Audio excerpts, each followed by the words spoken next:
It is almost first chemo time. My mommy is trying to zen out and get ready for chemo tomorrow. So I decided, you know, my newly little shaved head, my hair is already trying to grow back, but chemo's gonna start and completely change that. So I'll send some at home. If you look good, you feel good. And I want to tell a story. I've been seeing a lot of horror stories when it comes to biopsy day, ultrasound day, and my story was pretty rough itself. This wasn't my first time getting a mammogram and ultrasound. I've done that before. When I was pregnant with my son, I found a little lumping old shitty titty over here. I actually had to have a biopsy then. Once again, this shitty titty, I should have known that this titty was no good for me, that it was going to be no good in the future at all. So I go in, and I knew something was up just because my boob had felt so odd. So we do the mammogram, easy peasy. They scheduled me back-to-back appointments. I believe it was 9 and 9:15 that morning. So we do the mammogram. The mammogram was pretty easy, and that was 9. And then 9:30, I went straight into the ultrasound. So left titty, the ultrasound tech takes no time, 10-15 minutes at the most. Oh, shitty titty over here, she took about 45 minutes. I knew something was wrong. Like, I knew something was off. I'm like, this is too long. And so after about 45 minutes of her, like, she wasn't necessarily making noises like that, but she might as well have been. It was a lot of clicks. It was a lot of adjusting my boob. It was, you know, it was a lot. So I knew something was going on. So she ends and she tells me, okay, sit right here, get dressed. I am going to send, the doctor's going to come in and talk to you about the images. So I'm like, okay. So I get on the phone with my husband, and what's so funny is we're just having normal conversation because he stayed at home with the kids that day. So the doctor comes in, and I kid you not, there was no hello. It was, oh my God, there are 15 lumps in your right boob. There are so many that our ultrasound technician, she had to stop counting. I literally, I think I stopped breathing. It took me a minute to process what she was saying. But then it gets better. I'm still not speaking, and she keeps going. I'd be highly surprised if it wasn't cancer. I've never seen anything like this before. And it's so bad that you may have to go to Stanford. Mind you, I am still sitting still, processing the first thing, like the very first thing she says. But I'd be highly surprised if it wasn't cancer shattered me to my core. But the way she said it, it was so cold, and I just want to get out of the room. So then she keeps going, you need to come back today. I'm like, okay, still trying to process what's happening. She's like, go home and shower, because you're not going to be able to shower tonight. Shower, and then come back at, I believe it was 2 o'clock. Come back at 2 o'clock to get a biopsy. So I'm like, damn it.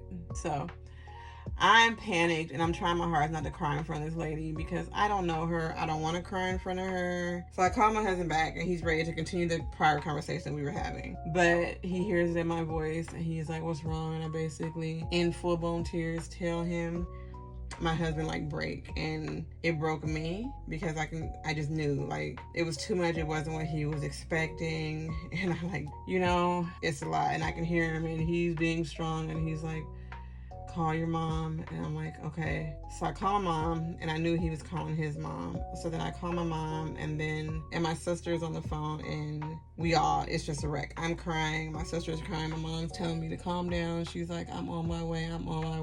It was very hurt. I'm not gonna say it was hurtful because she doesn't know me, but the doctor kind of made me feel like such an odd case, that I was so odd to have this much going on. It's not the way you want to be told something like this, you know? And then the story gets even crazier. It just gets crazier. So she comes out. They said I can bring one person. So my husband stayed home with his mom and our kids and his auntie, and everybody just, you know, came to visit. And I went back with my mom. My mom has done this plenty of times. She is a 2-time breast cancer survivor. So I go back with my mom. But by this time, I'm traumatized by the doctor. I am distraught, and I am upset that, why not just look over here this whole time? Hi guys. I'm not gonna lie, I'm a little shell shocked by this doctor. But lo and behold, guess who was the person doing my biopsy? Of course, it was the same doctor. So I'm sitting there, my mom's already mad at her. I'm mad at her, and I get it. Medical professions, they see this all the time. But to hear something like that, like, it kind of shook me. So anyway, I get her, and I get the same ultrasound tech as before. She was warm, and I just wanted a little warmth. So I get back in because I have the same doctor. But why do her and the ultrasound tech begin to argue? Yes, argue. So I'm laying on the table. They had me laying on my side. They had me lift my arm up over here, trying to decide which lump in my breast is the best lump to biopsy. The ultrasound tech is like, Dr. Jane, do the big one. They are arguing. The ultrasound tech is saying, do this one. But the doctor's like, no, we're gonna do this one. And then she's like, put the light on this one. And the ultrasound tech is like sighing. And I'm sitting here trying to not get angry, because if I get angry, I'm trying to keep my calm and I'm trying to not lose my mind with this doctor. So they're debating on which one. Which one's better? Oh, do the big one. Do the one next to the big one. We don't need the big one. Do the one next to the big one. And I'm sitting there losing my mind because you have two people who I'm going crazy. I am breaking down inside, and they are arguing over which one of my many lumps should they biopsy. It was like the most unprofessional. Like, thinking about it, it was pretty traumatizing. So they finally decide on it. They're like, you're not gonna bleed a lot. But just with my luck, I knew that that wasn't the case. I knew you're probably gonna bleed a lot. And then lo and behold, the doctor, she goes to my lymph node, this little one right here, and I'm bleeding everywhere. And then you got the ultrasound tech telling her, hurry up, doctor, hurry up, place the marker. Fast forward to the end, they get it, and I'm just ready to get out of there. Like, I can't take much more. And the lady who called to give me the results of my biopsy was, of course, the same doctor. So I get her call, and I don't know. I'm not knocking her as a doctor, but I was just rubbed the wrong way from the beginning. So I'm happy I don't have to deal with her no more. But it was just really rough to go into the hospital for this appointment and to pretty much be told so abruptly that you pretty much have cancer, and if it's not cancer, basically that you pretty much got cancer is what she said.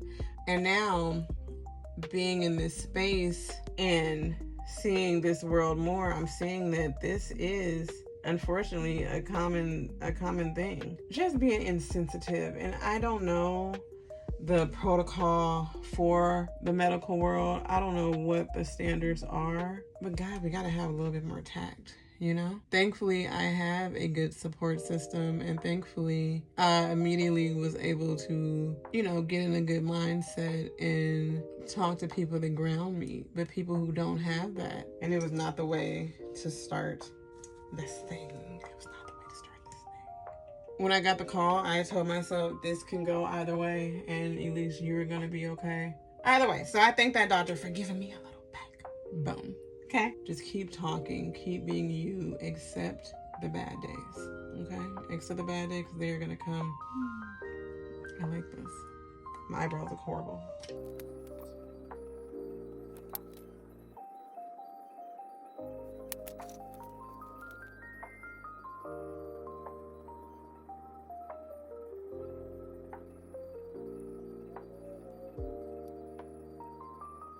The amount of people I have seen online that have had these trauma stories. We gotta stop, guys. We gotta get together. Anybody in the medical field, anybody in the medical field, just pass along, a little bit of softness. Some of us need that. Some of us, that's the best way for us to ease into rough situations. Let me go ahead and get my fairy vibes going for the night. I love this. Wait. Well, isn't this fun? But yes, I will check in with you guys tomorrow after chemo.